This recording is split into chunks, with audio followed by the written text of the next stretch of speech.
declaration, I'm not a psychiatrist, but in my experience and my personal opinion, I think people don't talk or find it difficult to talk, let's put it that way.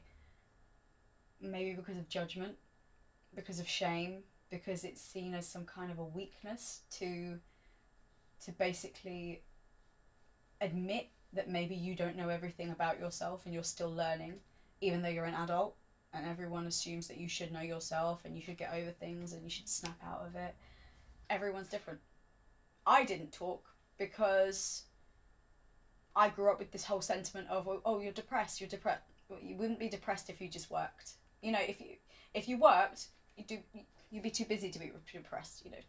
Because apparently depression is for people who are lazy or don't have anything to do, so they just choose depression. Something to do. You might as well fill your days. I tried talking. I was the talker. I was the one going, if I talk, maybe I'll get through it. I've heard this is really good. It's really therapeutic. Maybe I'll understand if I use a bouncing board.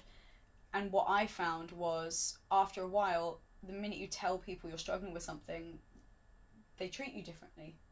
Even though they said they wouldn't. They treat you differently. I was alienated a lot of the time because I don't think people wanted to hear the same problem over and over again. But guess what? I still had the same problem. I'm really sorry that it was now inconvenient for you to hear it again. But I think sometimes another person's lack of empathy or lack of patience, or what they would call stamina to hear the same problem over and over again, which I refer back to as a lack of empathy, can really thwart you in wanting to talk, because if the reception is cold, or the reception is, well, you're being a problem now because you're ruining my day by telling me your problems and I thought it would be over by now, like you've been going on about this for 6 months, it can make you feel like you should just be quiet.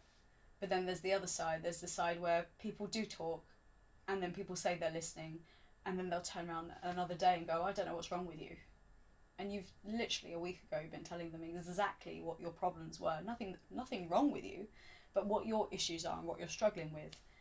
I think people think that if they listen to it, then that's a tick box, you've said it, and now you're going to be over it and everything's going to be back to normal. And I just think there's a general lack of patience. I think some people are not good listeners. And I think some people are taught that, they just need to suck it up and move on. And yeah, maybe that's okay for, like, if you graze your knee and you put a plaster on it, that's something that maybe you would complain about for a couple of days and then it would heal.